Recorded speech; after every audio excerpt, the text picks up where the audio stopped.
Epístola de Pablo a los Romanos, capítulo 8 y versículo 29. Dice así ese texto, Romanos 8, 29. Porque a los que antes conoció, también los predestinó para que fuesen hechos conformes a la imagen de su Hijo, para que Él sea el primogénito entre muchos hermanos. Había planificado, como dije hace unos domingos, había planificado 5 temas sobre la Iglesia en el aspecto de la salvación. De modo que hemos visto 2. Este es el último. Y en esta ocasión, en la primera ocasión, hablé de la salvación como el elemento que Dios utiliza para formar su pueblo. E hice énfasis marcado en que la salvación es de Dios. A nosotros nos corresponde la responsabilidad delante de Él de aceptar o de rechazar el mensaje. Pero todo cuanto tiene que ver con salvación es de Dios, solo de Dios, nada más que de Dios. En la segunda ocasión, hablé de cómo el creyente que es constituido templo de Dios en espíritu, cómo el Espíritu Santo de Dios actúa en el creyente en todo el ámbito de la salvación. Primeramente, capacitándolo para recibir a Cristo, generando la fe salvadora, orientándolo para que entienda la palabra de la cruz, el mensaje del Evangelio, y luego transformando esa vida a fin de que ese creyente, esa persona, no solamente hable de Cristo, sino específicamente viva a Cristo. Y Cristo es colocado en el creyente también como esperanza de gloria.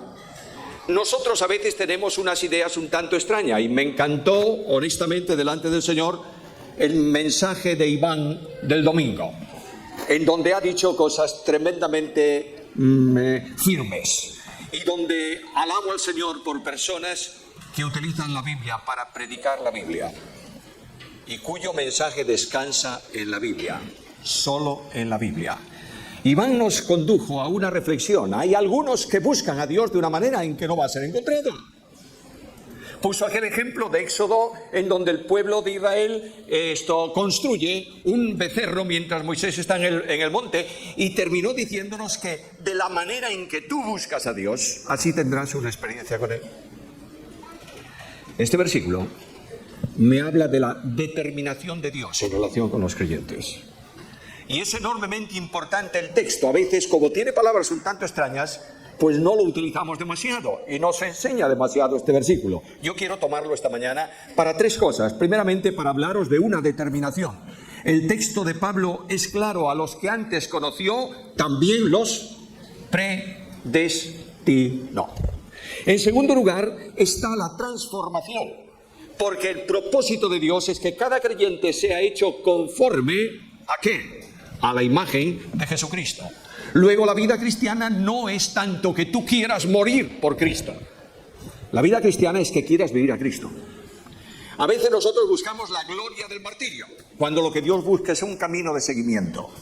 Y aquí tenemos la segunda cuestión, la transformación, para poder llevar a cabo el propósito de Dios. Y finalmente está la consecuencia. Si Dios tiene este propósito en mí, me capacita para eso. ¿Qué va a ser el resultado? Para que los que viven no vivan para sí, dice otro texto, sino para aquel que murió y resucitó por ellos. Primeramente, pues, la determinación. Dios predestina a los salvos. Permitidme una observación aquí. El verbo predestinar y todos los derivados en el Nuevo Testamento nunca se usan para inconversos. Siempre para creyentes. Confundir elección y predestinación trae consecuencias serias. Y trae consecuencias un tanto extrañas en la vida de las personas que se preguntan: ¿seré yo salvo o no? ¿Estoy predestinado o no lo estoy? Olvídate de eso, por favor. El Nuevo Testamento coloca siempre el verbo en relación con los creyentes. Y me dice algo muy serio, muy enfático aquí. Dios ha establecido un destino final para cada cristiano. ¿Cuál es? Nos ha predestinado para que seamos hechos conformes a la imagen de Jesús. Cuando yo abro el libro de Génesis, leo estas palabras, que Dios hizo al hombre conforme ¿a qué? A su imagen. Y sigo en la Biblia adelante, recorriendo toda la Biblia, y llego, especialmente al Nuevo Testamento, y Pablo me dice: Cristo es la imagen de Dios. Luego, como si el alfarero quisiera hacer algo viendo un modelo, Dios sitúa a Cristo, crea al hombre a la imagen suya a través del único mediador entre Dios y los hombres, que es Cristo, y aquí determina que al final de la existencia de la humanidad cristiana, al final de la vida de cada creyente, Él ve al creyente y nosotros hayamos recibido, hecho en nosotros, la forma de Jesucristo. Ahora es un proceso continuado. Nadie piense que ya es igual que Jesús o semejante a Jesús en la dimensión gloriosa de esa palabra. La Biblia enseña que esta transformación es progresiva, es sistemática, es diaria. Y leo un versículo: por tanto nosotros todos, mirando a cara descubierta como en un espejo la gloria del Señor. Ahora nota esto: somos transformados de gloria en gloria en la misma imagen. ¿Y quién hace la transformación? Como por el Espíritu Santo. 2 Corintios capítulo 3, versículo 18. Creo que dije el domingo, y si no lo dije el domingo, que el último tema, y si no lo dije lo voy a decir ahora. Una persona desconocida en la iglesia es el Espíritu Santo, por exceso y por defecto. Algunos creen que el Espíritu Santo está a su servicio para que haga lo que ellos quieren hacer. Eso no es bíblico. Otros ignoran al Espíritu Santo y dicen: nosotros podemos. Ahí tienes la iglesia de la Odisea. Me he enriquecido, no tengo ninguna necesidad. Y el gran Dios de la iglesia, la cabeza de la iglesia, el Señor Jesucristo, está colocado a la puerta de ella. Por tanto, si el salvo ha recibido el Espíritu de Cristo, y el que no tiene el Espíritu de Cristo no es salvo. El Espíritu de Cristo no se recibe en una ocasión distinta al momento de la salvación. No crees hoy y tienes el Espíritu mañana. El Espíritu Santo incide antes de la conversión, en la conversión y después de la conversión. Y Pablo dice que si alguno no tiene el Espíritu de Cristo, ¿qué ocurre? No es de Él. Por este Espíritu viene al corazón del creyente con una misión. La misión transformadora. Al gran operario omnipotente y glorioso de la Trinidad se le encomienda que tome a cada creyente y lo conforme a la imagen de Jesucristo el Señor. Sin duda esto tiene que ver con la santificación. El Espíritu Santo capacita para salvación, el Espíritu Santo regenera en el momento de la conversión, el Espíritu Santo da el poder y la acción para la vida de santificación. Porque la salvación tiene esos tres momentos: en el pasado justificación, en el presente santificación, en el futuro glorificación. Ahora hay una dificultad. A Cristo, ¿tú lo has pensado? ¿Te imaginas la distancia que hay entre tú y yo, por supuesto, mucho más? La distancia que hay entre yo y Cristo es una distancia asombrosa. Bueno, voy a hacer todo el esfuerzo posible para ser como Él. No lo pienses. Ni tan siquiera lo intentes, porque por tus fuerzas nunca serás capaz de obtener lo que es obra de Dios. Yo no sé si me estáis entendiendo bien. La formación es una determinación de Dios, y solo Dios es capaz de hacer una cosa semejante. No pienses tú hacer la obra de Dios, por favor. La obra de Dios la hace Dios. Y la hace con su fuerza. Es verdad que utiliza muchas veces medios tan pequeños como nosotros, como instrumentos en su mano, pero la obra es una obra de Dios. Ahora, cuando yo pregunto, y lo hemos visto en esos temas atrás, ¿cómo alcanzo la salvación? La respuesta bíblica es muy sencilla. La salvación se alcanza por la entrega al Salvador en respuesta al mensaje del Evangelio. Nadie que no haya rendido su vida al Salvador es salvo. No se trata de actos, de acciones, de formas externas mediante las cuales ya somos salvos. No, señor. La salvación es una relación vivencial con el Salvador. No es un asunto intelectual. No es decir, yo tal día, a tal hora, en tal sitio hice esto, aquello o lo demás y soy salvo. Tú puedes hacer todo cuanto tú quieras e irte al infierno. Si no has dado tu vida a Jesucristo. ¿Lo entiendes? Solo es salvo aquel que dice: ya no vivo yo, mas vive Cristo en mí. Nadie puede, humanamente hablando, anular su yo, porque se anula a sí mismo. Pero justamente es el poder de Dios en la transformación del Espíritu que permite que tú hagas algo de excepcional importancia. Señor, ya no yo, ahora tú. Y cuando tú has entregado tu vida a Cristo, el Espíritu Santo te vincula con Cristo para que la vida eterna de Dios sea tu experiencia de vida. Escúchame bien, por favor. El cristiano no es cambiado.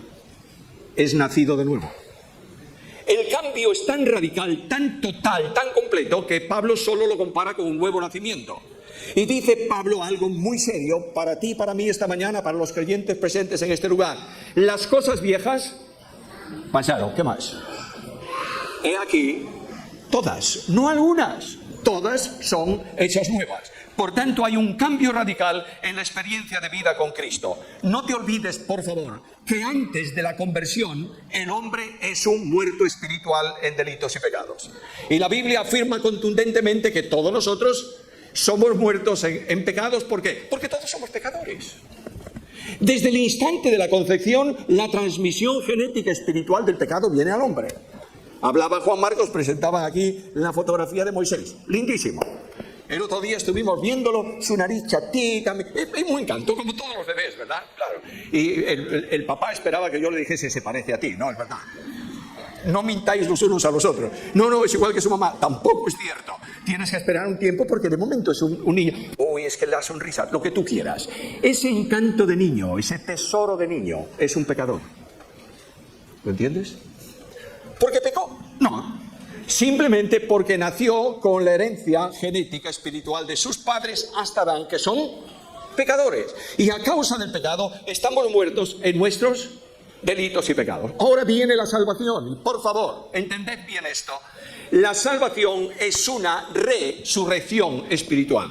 Mira lo que dice Pablo en Efesios capítulo 2, versículo 6. Y juntamente con él nos resucitó. Y asimismo nos hizo sentar con él en lugares celestiales. Ahora, ese adverbio de modo, juntamente, ¿sabes una de las características de los adverbios? Los puedes descomponer todos en dos palabras. Voy a hacerlo. Y al juntarnos con él, nos resucitó, no antes. La resurrección no es un asunto religioso, es un asunto de vida. La vida está en Cristo. La vida eterna la tiene Cristo. El Espíritu toma al pecador creyente y lo coloca ¿dónde? En Cristo. ¿Y qué ocurre? Que la vida de Cristo se le comunica al que estaba muerto. ¿Y qué pasa? Hay una genuina resurrección espiritual. Y esa resurrección espiritual se produce por unión con Cristo. Yo quisiera enfatizar esto, por favor, esta mañana. Yo sé que muchos lo conocéis. Quiero que entendáis que la salvación es una resurrección espiritual que se produce por vinculación con Cristo y se dota al creyente de la vida eterna. La vida eterna, lo dije muchas veces, la vida eterna solo la tiene Dios. ¿Por qué? Porque solo es eterno Él. ¿Tú eres eterno? No, pero yo tengo una vida que no va a extinguirse más. Bueno, eso es perpetuo, pero no es eterno. Eterna es una vida que nunca tuvo comienzo y nunca tiene fin. Por eso Dios habla en presente cosas que pudieran ser expresadas en el pasado. Tú eres mi hijo, yo te he engendrado hoy. El Dios de la Biblia tiene vida eterna porque es vida presente. Y cuando esa vida que está en Cristo, el Espíritu te une a Cristo, la vida de Cristo se transmite a tu experiencia personal y tienes vida eterna. Ahora, escúchame esto bien, por favor. Cada uno de los creyentes estamos en Cristo. Nuestra posición es Cristo. Era la dirección que Pablo daba. ¿Sabes cuál es la dirección que daba Pablo? Hay una dirección en Hechos de los Apóstoles muy curiosa. Nadie puede perderse. Simón Pedro, casa de Simón el curtidor, paseo del mar, Jope. No hay pérdida. Ahí está la dirección. Nadie puede extraviarse. Es una dirección postal. Pero Pablo dice, nadie me busque en otro sitio que no sea en Cristo. Y ahí está el apóstol Pablo, vinculado a Cristo, viviendo a Cristo, experimentando a Cristo. Ahora, Cristo se hace vida en el creyente. Si tú estás en Cristo y Cristo está en ti, la vida de Cristo se hace vida en ti mismo. Y esto es una acción del Espíritu Santo. No hay salvación sin capacitación del Espíritu. No hay salvación sin fe, y esta no surge en el corazón del hombre por esfuerzo humano, sino por la acción del Espíritu. No hay salvación sin regeneración, y esto es obra del Espíritu Santo de Dios. Ahora, la acción del Espíritu Santo es muy importante. Dice el apóstol Pablo que el Espíritu nos ha bautizado a todos en Cristo. El bautismo del Espíritu no es algo excepcional y raro. Es lo que Él puede y tiene que hacer para que el propósito de Dios se cumpla. De manera que el Espíritu Santo, dice Pablo en los Corintios, todos hemos sido bautizados en un cuerpo. Esa preposición en, las preposiciones son muy especiales, puede ser traducida perfectísimamente por otra, hacia. El Espíritu nos sumerge en Cristo hacia la formación de un cuerpo, que es todos los creyentes vinculados con la única cabeza, que es Cristo, formando un cuerpo en Él. Ahora ya estoy. ¡Qué fantástico! Soy salvo, he sido resucitado, pero el Espíritu de Dios tiene que darme elementos específicos para vivir una vida semejante a la de Cristo, ¿o no? Pues claro que sí, lo hace naturalmente. Lo primero que Dios derrama por su Espíritu en la vida del que ha creído es el amor. Escucha Romanos 5:5. El amor de Dios ha sido derramado. Tú puedes llenar un vaso de dos maneras. Uno gota a gota, pam, pam, y llega al borde y dices, basta. ¿Está lleno el vaso? Sí. ¿No le sobra nada? No. Tiene solo lo suficiente para estar lleno. Pero puedes hacer otra cosa. Lo colocas debajo del grifo, abres el grifo y el vaso se llena y desborda. El Espíritu Santo de Dios no se nos ha dado en forma limitada. No nos ha dado un poco del amor de Dios, nos ha dado el amor de Dios derramado, volcado en nuestros corazones. Sabes muy bien, los que estudiáis la Biblia en una dimensión un poco elevada, sabéis que la personificación de la tercera persona divina es una personificación vía amor. Es decir, es el amor de Dios personificado en el Espíritu Santo de Dios. Y el Espíritu Santo de Dios crea, genera, derrama, forma, coloca, establece en cada creyente el Espíritu Santo de Dios, que es amor. ¿Dios es amor o no? No tienes disculpa, por favor, para amar. Es algo muy simple y sencillo. Si no amas a tus hermanos, a tu familia, a tus hijos, al mundo perdido, tienes que preguntarte algo. Si has nacido de nuevo. ¿Lo has entendido bien? Porque el que no ama, dice Juan, no ha conocido a Dios. Ahora hay algo más. Yo tengo que pensar con una mente diferente. Si el Espíritu Santo de Dios va a reproducir a Cristo en mi vida y hacerme a mí semejante a Cristo, me tiene que dar la mente de Cristo. Y lo hace. Primera carta a los Corintios, capítulo 2, versículos 16. El apóstol dice, nosotros tenemos, ¿qué cosa? La mente de Cristo. Por tanto, hay una responsabilidad terrible para mí. Mirad, cuando terminé de escribir la colección del Nuevo Testamento, ¿sabéis qué me falta? ¿Sabéis lo que le falta a un niño pequeño que le sacan el chupete? Por unos días anda sin saber qué hacer y desesperado. Eso me pasaba a mí. Ya no tenía que poner mis libros encima de la mesa, mis diccionarios. No. Y yo decía, para mí, ¿qué voy a hacer? Bueno, Dios me dijo, ¿por qué no piensas un poco? Buena falta te hace pensar. Y pensar en temas de vida cristiana en general. Y pensar en la iglesia. Quiero que creáis, es así, el Señor lo sabe. He recibido bofetadas durante la semana, como las que daba el profesor en la escuela hace muchos años. ¿Sabéis cómo aprendíamos la tabla de multiplicar? Cantando, y cuando la cantabas mal, ¡paf! Bueno, no se puede hacer hoy, bien. Pero la escuela de Dios es muy curiosa. Es una escuela rígida porque hay un maestro infinitamente conocedor y rígido también. Él quiere que yo sea como Cristo. Y me ha dicho esta semana varias veces ese versículo. Yo edificaré mi iglesia. He estado preocupado hasta el fondo del alma por el futuro de una iglesia que yo quisiera que fuese bíblica siempre. Y recuerdo una frase de una conversación con Juan Marcos, él es testigo de eso, y me dijo, oye, tú a veces quieres ponerle vayas al campo. Es verdad.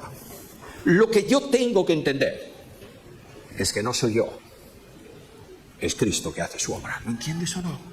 Y aquí viene el gran concepto. Me ha dado la mente de Cristo, para que yo enfoque las cosas como Cristo las hubiera enfocado. Y además me dice, mira, ya no estás en el plano del mundo, estás en el plano celestial, resucitado con Cristo y sentado con Él, ¿dónde? En los lugares celestiales. Por eso Pablo dice algo simple, que nosotros, que hemos nacido de nuevo, busquemos ¿qué cosas?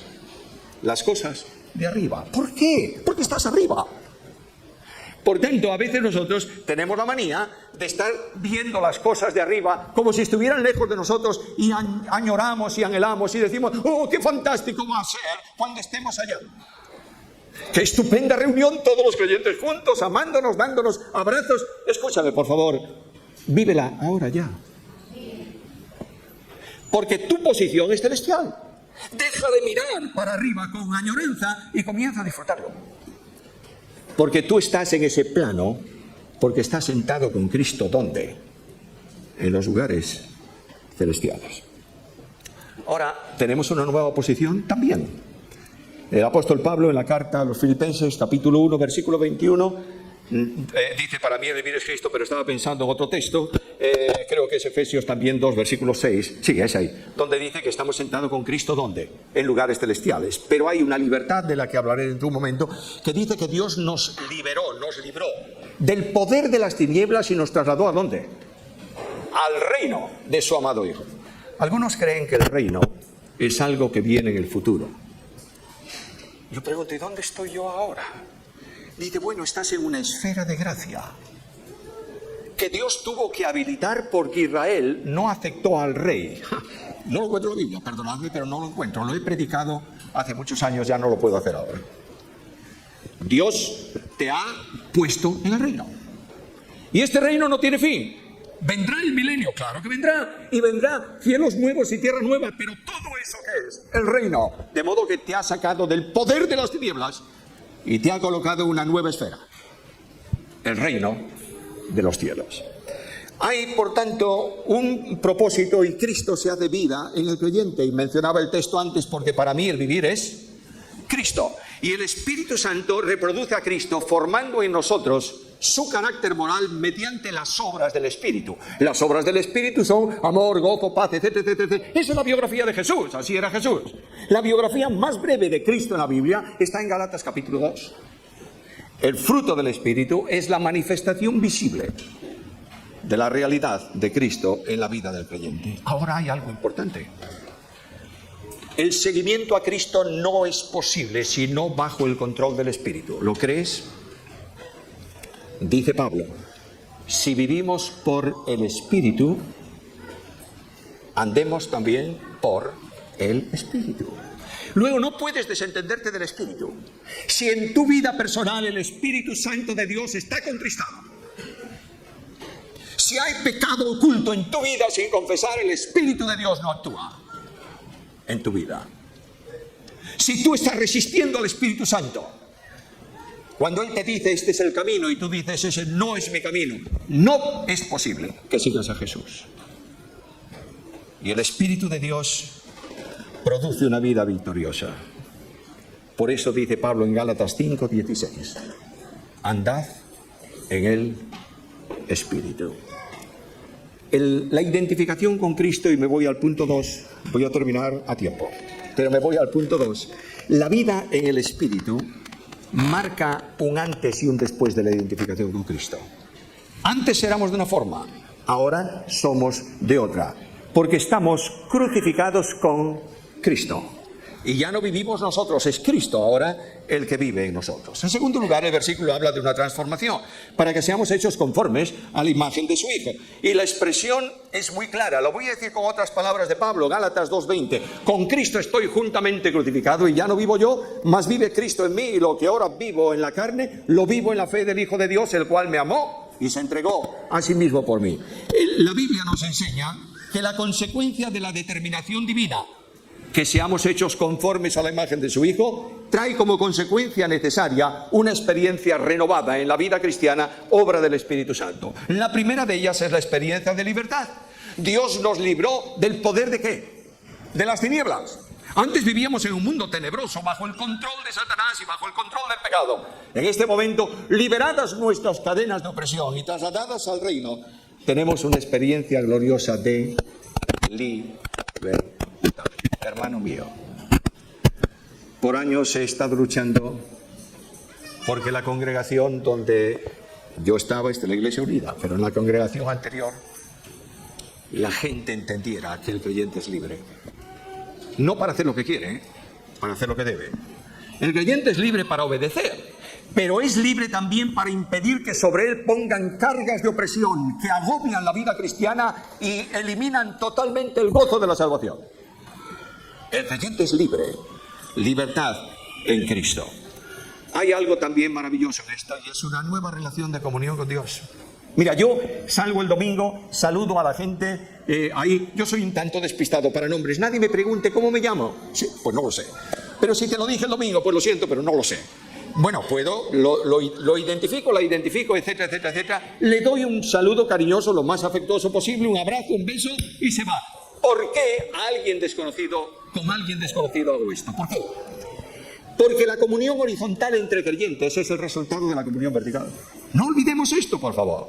Yo amo a todos los que estáis sentados en el banco sin conoceros íntimamente, porque tú y yo amamos a Cristo y tenemos comunión con Cristo.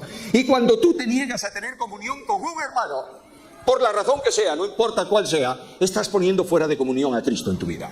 ¿Lo entendiste? Porque Cristo no interrumpe su comunión con nadie que no tenga pecado sin confesar. ¿Me estáis siguiendo? Por tanto, la comunión íntima y plena del cristiano es con Dios. Y somos llamados, dice Juan, a la comunión con Cristo. Y dice el apóstol Pablo que nuestra comunión es con el Padre y con el Hijo. Ahora, tengo que dejar un montón de cosas ahí. La consecuencia de la relación con Cristo produce 3 aspectos esenciales: poder, presencia y esperanza. En primer lugar, el poder. ¿Qué es el poder en la vida cristiana? Bueno, es el poder de Cristo. La Biblia enseña con toda claridad que Cristo ha recibido, Filipenses 2:9 en adelante, ha recibido el nombre que es sobre todo nombre, para que en el nombre de ¿quién? De Jesús se doble toda rodilla de los que están en el cielo, en la tierra y debajo de la tierra, y toda lengua confiese que Jesús es el Señor. Y la Biblia dice que Dios le dio, lo revistió de poder. El poder está en Jesús. Ningún tipo de poder de Dios puede ser eficaz en la vida de un hombre a no ser que pase por el único mediador entre Dios y los hombres, que es Jesucristo. Y este Jesucristo, el Señor, me da su poder ¿cuántas veces? Siempre. Oye, para la evangelización, solo hablaba de abrir nuevos puntos y de que Galicia necesita. ¿Amas la obra evangelizadora? ¿Y cómo vamos a hacerlo? ¿Quién nos va a dar el poder en un mundo en tinieblas? He aquí, id por todo el mundo con mi autoridad, bautizad predicad, haced discípulos en las naciones, bautizándolos en el nombre del Padre, del Hijo y del Espíritu Santo, y he aquí, yo estoy con vosotros todos los días hasta el fin. Ahora Pablo busca poder, ¿y en dónde lo busca? Por favor, ¿en dónde busca el poder el apóstol Pablo? Escucha Filipenses 3:10, a fin de conocer a Jesús y el poder de su resurrección. Bueno, pero vamos a ver, ¿no es el Espíritu Santo el que da el poder? Sí. ¿No es el Espíritu Santo el agente de poder en la vida del cristiano? Sí. Luego, ¿en qué quedamos? ¿Es el poder de Cristo o el poder del Espíritu? Bueno, es el poder de Cristo administrado por el Espíritu. No hay otra forma de poder. Y el apóstol Pablo dice en la carta a los Filipenses capítulo 4 y versículo 13, todo lo puedo en ¿quién? En Cristo que me fortalece. El poder. Pero también está la presencia del Señor en la vida de los cristianos. Y esto para mí produce un tremendo descanso. Creedme que en esta última semana he avanzado muchísimo en este asunto de reflexión personal. Descansa. Porque yo tengo todo el poder. Juan es llevado a Patmos. Conoces la historia, ¿verdad? Juan es llevado a Patmos y ahí en Patmos Juan está en la isla de los desterrados, de los miserables, de los criminales, de no sé qué. No, da igual, una colección de gente en torno a Juan que para qué. Y yo pregunto, muchas veces me he preguntado, ¿por qué motivo Juan fue a Patmos? Cuando estaba escribiendo esa porción, comentando esa porción en el libro de Apocalipsis, leí un montón de respuestas. Unos, bueno, lo llevó a Patmos para que tuviese tranquilidad a fin de que pudiese escribir. Bueno, me parece muy bien. Pero no podía Dios habilitarle tranquilidad en Jerusalén 1.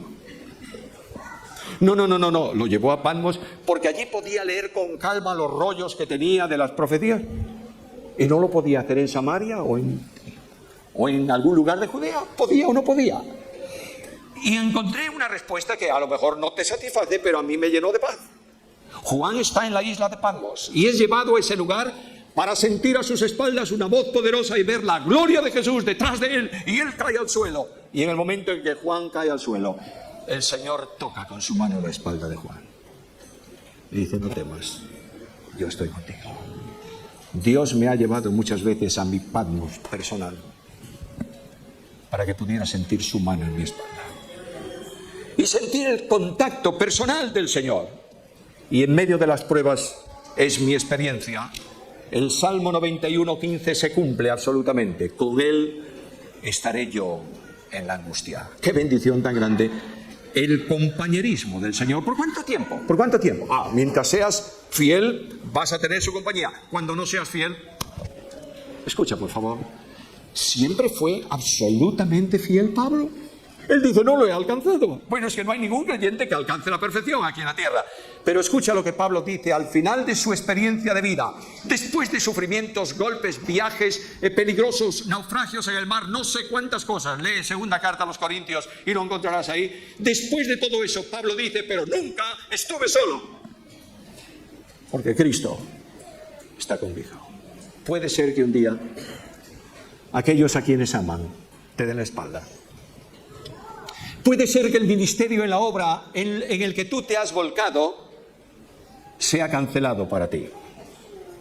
Y puede ser que salgas un domingo del templo y nadie prácticamente te salude, pero tengo la seguridad cierta y absoluta de que Cristo está a mi lado. Además, ese Cristo en la vida del cristiano da esperanza. Oh, hermanos míos amados, muchas veces soñamos con el cielo. ¿Sueñas con el cielo? Hace unas noches soñé con el cielo, fíjate tú qué casualidad. Dije para mí, oye, te debe estar quedando poco porque estás soñando ya con el cielo. Bueno, está muy bien, pero no es eso. Lo que sí yo tengo claro es que el cielo será el gran regalo de la gracia para mí. Lo anhelo, claro que sí, naturalmente, ¿quién no? Pero mi esperanza no es el cielo, es Cristo. Por eso la Biblia dice, Cristo es en vosotros, ¿qué? Esperanza de gloria. Ahora debemos terminar. La consecuencia, vuelvo un momento al texto, Dios ha predestinado a los suyos para que sean hechos conformes a la imagen de su Hijo. Si Dios ha predestinado, ¿se cumple o no? Por supuesto. El Dios de la Biblia determina una cosa y su soberanía actúa, de modo que es la gran realidad de la experiencia de la vida cristiana. Ahora, ¿cómo se vive esa experiencia en la vida cristiana real? Lo que ahora vivo en la carne lo vivo, ¿cómo? En la fe del Hijo de Dios, el cual me amó y se entregó a sí mismo por mí. Si el propósito de Dios es conformar a su pueblo con la imagen de su Hijo, no hay otra vía más que la vía de la fe. Lo vivo en la fe del Hijo de Dios. Pero escúchame, por favor, el texto nos dice lo vivo creyendo en el Hijo de Dios. Lo vivo en la dinámica de vida que movía al Hijo de Dios en la tierra. Él podía decir a su Padre, no se haga mi voluntad, sino la tuya. Esta es la fe. La fe es acción de entrega. La fe es acción de dependencia. La fe es mirar que Dios puede contestar a lo imposible, porque si contesta a lo que es posible, pienso un poco raro de la respuesta de Dios. No sé si me entiendes lo que quiero decir. Voy a pedirle al Señor que nos dé una licencia de obras. Estoy poniendo el ejemplo del templo. Y tengo la licencia. Lo hizo el Señor. Sin duda ninguna. Él abrió camino para ahí. Pero lo que yo veo imposible es que aparezca un lugar que nadie busca para eso. ¿En respuesta a qué? A la oración. Por tanto, Dios hace cosas imposibles para la mente del hombre. El objeto de la fe es depender de ese Dios, del Dios de lo imposible. Es más, sitúa a la fe y al objeto de la fe. Lo vivo en la fe del Hijo de Dios. Ahora mira, escucha una cosa y quiero aplicar esto rápidamente para concluir. Lo vivo en la fe del Hijo de Dios significa que si tú estás viviendo a Cristo tienes que ser santo. No puedo dejar de decirlo. Estamos en un mundo de un relativismo absoluto. Bueno, esto era pecado antes, ahora ya no lo es. Pecado es pecado siempre. Bueno, esto no tiene gran importancia. Al fin y al cabo, el pecado más pequeño ha costado la sangre del Hijo de Dios, ¿entiendes? Escucha lo que dice la Biblia. Sed santos, porque yo soy santo. Y Pablo dice, somos hechura suya, creados en Cristo Jesús, ¿para qué? Para buenas obras. No te olvides, por favor, de entender bien el versículo. No es un almacén de obras. Yo me levanto mañana por la mañana muy espiritual y me voy al almacén de las obras de Dios y digo, hoy 5, ahora voy a hacerlas. Y pasado mañana no tengo muchas ganas una. Y el otro día no, me he enfadado con Susana, hemos tenido un lío, no quiero obras. Las obras no son para hacer, son para andar en ellas.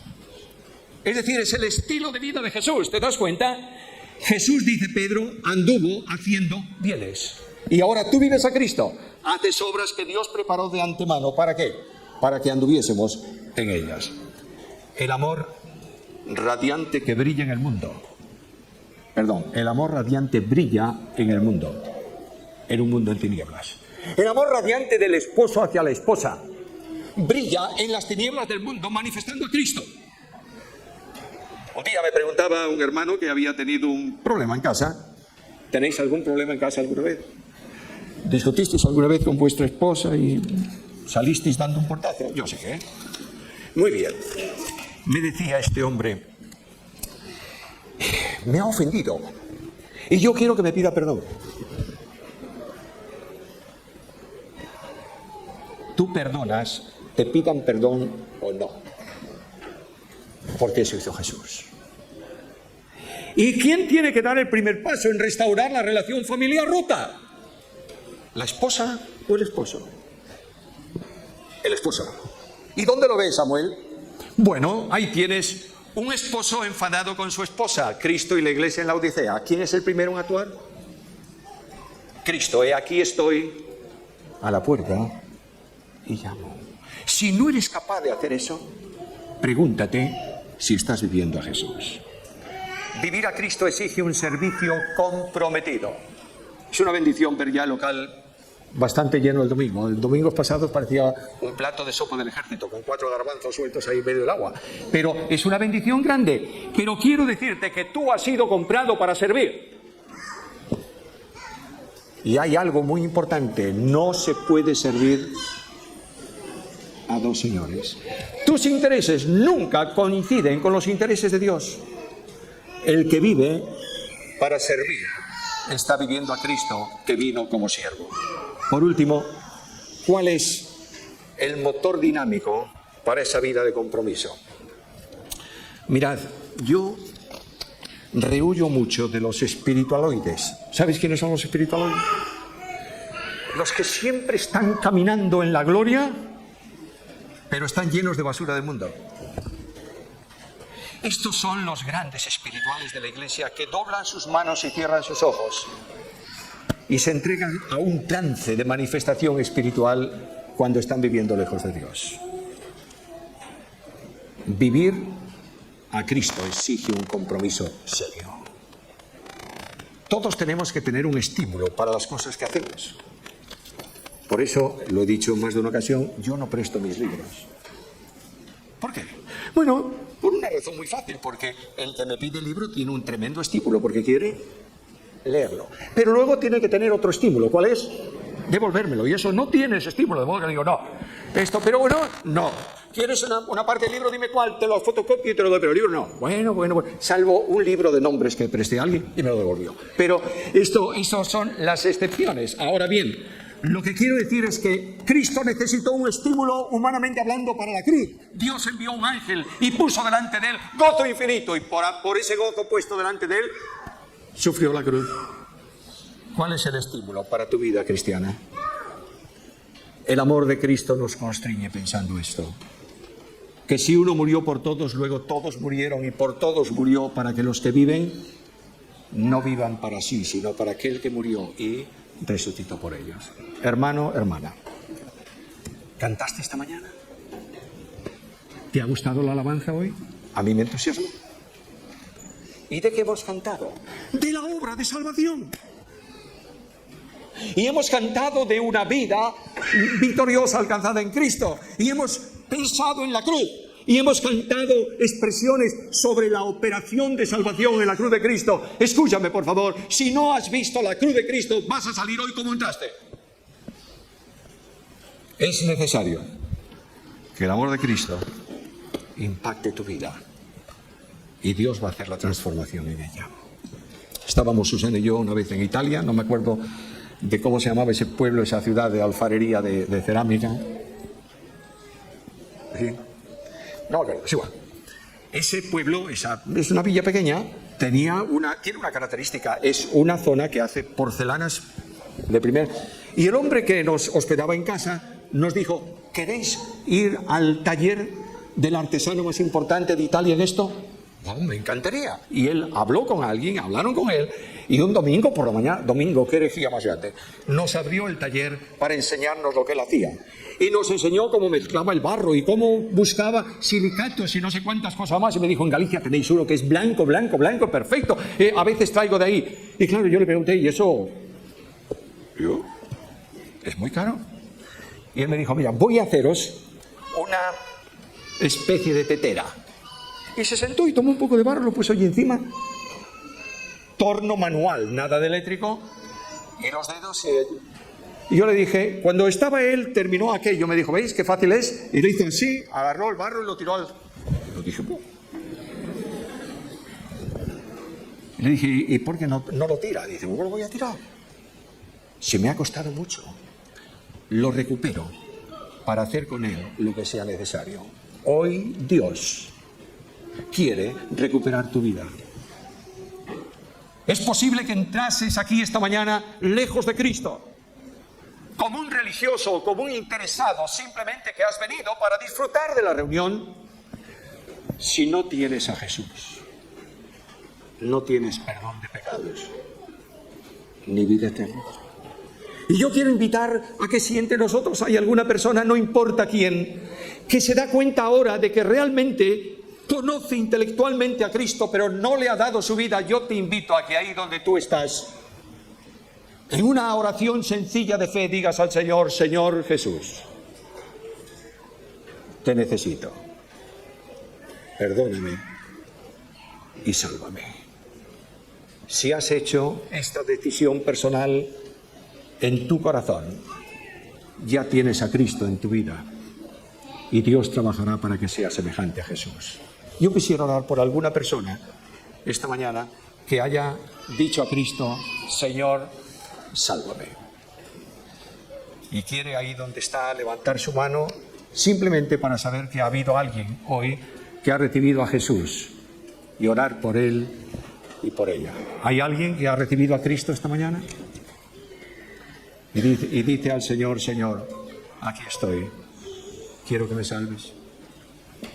Pero no puedo terminar sin invitar a mis hermanos en Cristo a vivir a Jesús. A que tú digas a Cristo esta mañana: Señor, yo quiero ser semejante a ti.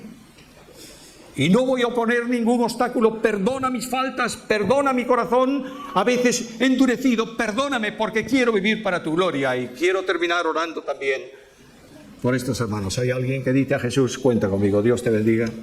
Dios te bendiga. Dios te bendiga. Dios os bendiga esta mañana.